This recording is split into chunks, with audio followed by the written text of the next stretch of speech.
देखिए, राजनीतिक विषय में तो हम नहीं कह सकते क्या दिशा देगा, मगर जहां तक देश के किसान और मजदूर की बात है, हम अपने मुद्दों को लेकर के आए हैं और आप जैसे मीडिया के साथियों के माध्यम से हम सरकार तक अपनी आवाज पहुंचा रहे हैं और कोशिश कर रहे हैं कि इस मोटी चमड़ी की सरकार किसान और मजदूर की आवाज सुने।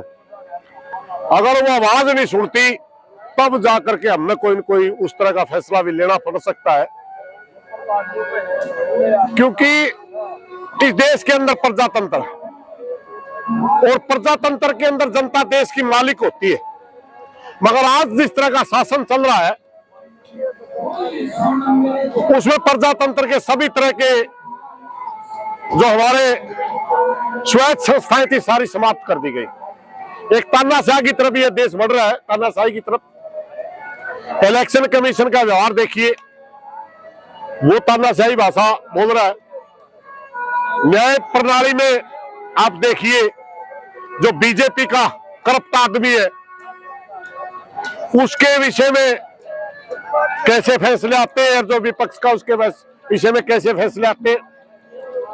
जहां तक बात है कि इतना बड़ा कई हजार करोड़ का घोटाला अगर पीछे ने कर रखा है और वो बीजेपी का नेता है, कोई सीबीआई, ईडी या इनकम टैक्स का कोई विभाग उसके घर आसपास भी नहीं फटकता।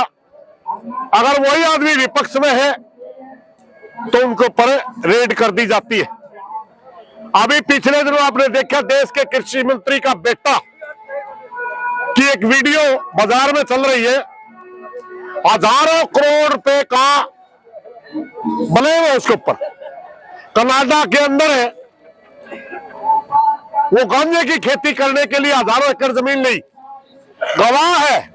कहां गई वो ईडी और सीबीआई? क्या वो बीजेपी का मंत्री? इसलिए इस देश के अंदर दो सोच चल रही।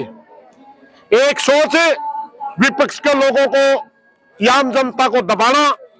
एक सोच है बीजेपी में कोई भी भ्रष्टाचारी आ जाए उसी धोए के साफ करना।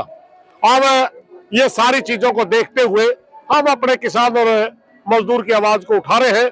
अगर सुनाई नहीं होती तो बाद में सोचा जाएगा। क्या देखें, 3 दिन का आज का ये महापड़ाव, 3 दिन का क्या बड़ा आंदोलन की रूपरेखा भविष्य में देखने को मिल सकती है? आने वाले टाइम में संयुक्त मोर्चे के अंदर हम कोशिश करेंगे कि ऐसा देश के अंदर कोई आंदोलन खड़ा हो जो मोदी सरकार को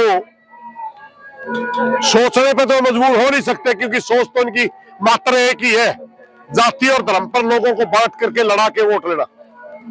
मजबूर किया जाए कि वो किसान की, मजदूर की आवाज सुने। इस तरह का कोई अगर आंदोलन खड़ा होगा तो नजदीक भविष्य में जरूर करेंगे। मजदूरों को व्यापक तौर पे किसानों के साथ लाने के लिए क्या तैयारियां की? उनकी कुछ मांगे आप जोड़ो और साथ में कोई सम्मेलन, सेमिनार, कोई भविष्य में इस प्रकार से?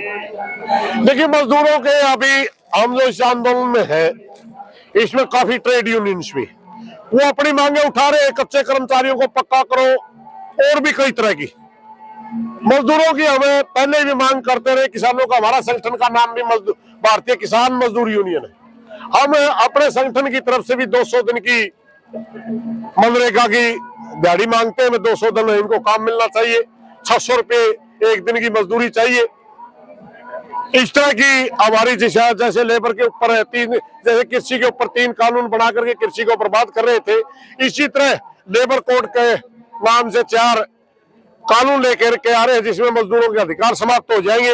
उनकी वापसी के लिए ये सारी तरह की मांगे हम उठा रहे हैं और मजदूर साथी हमारे साथ आ रहे हैं। वो स्टेज पर खुली अपनी मांगे बोलते हैं, हम उनका समर्थन करते हैं।